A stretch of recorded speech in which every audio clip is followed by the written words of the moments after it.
កត្តាដែលធ្វើឲ្យមនុស្សយើងមានវិបត្តិផ្លូវចិត្តគឺមានចំនួន5ចំណុចទី1គឺកត្តាគ្រួសារទី2គឺកត្តាហិរញ្ញវត្ថុទី3កត្តាស្នេហាទី4កត្តាការងារនិងសុខភាពផ្លូវកាយជំរាបសួរអ្នកទាំងអស់គ្នាថ្ងៃនេះមកជួបជាមួយនឹងខ្ញុំបាទដើម្បីនិយាយអំពីកត្តាដែលធ្វើឲ្យមនុស្សមានវិបត្តិផ្លូវចិត្តយើងដឹងហើយថាកត្តាជាច្រើនដែលធ្វើឲ្យមនុស្សមានវិបត្តិផ្លូវចិត្តរួមទាំងនោះដែរគឺមានកត្តាគ្រួសារគឺជាកត្តាមួយក្នុងចំណោមកត្តាទាំង5ដែលអាចធ្វើឲ្យមនុស្សឆាប់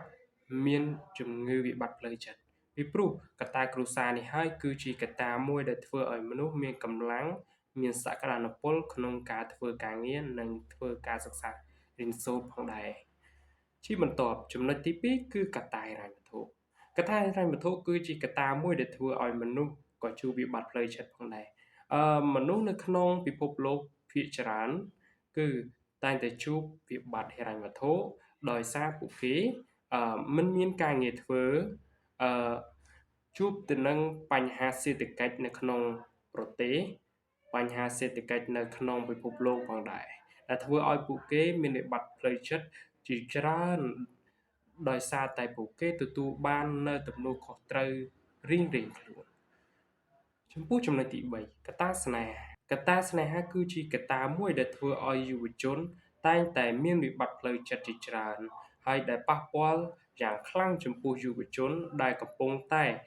សិក្សារៀនសូត្រនិងកំពុងតែប្រកបការងារមានបញ្ហារហូតដល់បាត់បង់ជីវិតផងដែរជាក់ស្ដែងនៅក្នុងសង្គមបច្ចុប្បន្នវិបត្តិស្នេហាគឺជាវិបត្តិមួយដែលធ្វើឲ្យប៉ះពាល់ទៅដល់ផ្លូវចិត្តរបស់យុវជនអញ្ចឹង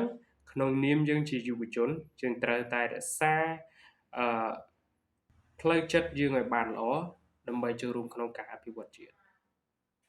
ចំពោះកត្តាទី4កត្តាទី4គឺជាកត្តាការងារមូលហេតុដែលយើងអាចនិយាយបានថាកត្តាការងារគឺជាការធ្វើឲ្យមានវិបត្តិផ្លូវចិត្តដោយសារតែនោះមួយចំនួនដែលទើបតែបញ្ចប់ការសិក្សាថ្នាក់បរិញ្ញាបត្រភាគច្រើនគឺរងការមិនមានការងារធ្វើដោយសារតែបញ្ហាមួយចំនួនរបស់ពួកគេហើយអ្នកខ្លះក៏អាចទទួលបានការងារហើយប៉ុន្តែពុំទទួលបានការងារល្អសមប្រកបជាមួយនឹងជំនាញដែលធ្វើឲ្យពួកគេមានវិបត្តិនៅផ្លូវចិត្តមួយចំនួនផងដែរកត្តាចុងក្រោយកត្តាសុខភាពគឺជាកត្តាដ៏សំខាន់មួយសម្រាប់ផ្លូវចិត្តរបស់យើងប្រសិនបើរាងកាយរបស់យើងមិនមានសុខភាពល្អនោះផ្លូវចិត្តរបស់យើងនឹងធ្លាក់ចុះដោយឯកឯងអញ្ចឹងអ្នកទាំងអស់គ្នាគួរតែរក្សានៅសុខភាពផ្លូវចិត្តឲ្យបានល្អដើម្បីខ្លួនឯងមានការអភិវឌ្ឍជាដើមបាទវីដេអូមួយនេះសូមបញ្ចប់ត្រឹមហ្នឹងអញ្ចឹងយុវជនទាំងអស់គួរតែរក្សាផ្លូវចិត្តឲ្យបានល្អដើម្បីអភិវឌ្ឍខ្លួននៅថ្ងៃខាងមុខនិងថ្ងៃអនាគតបាទសូមអរគុណ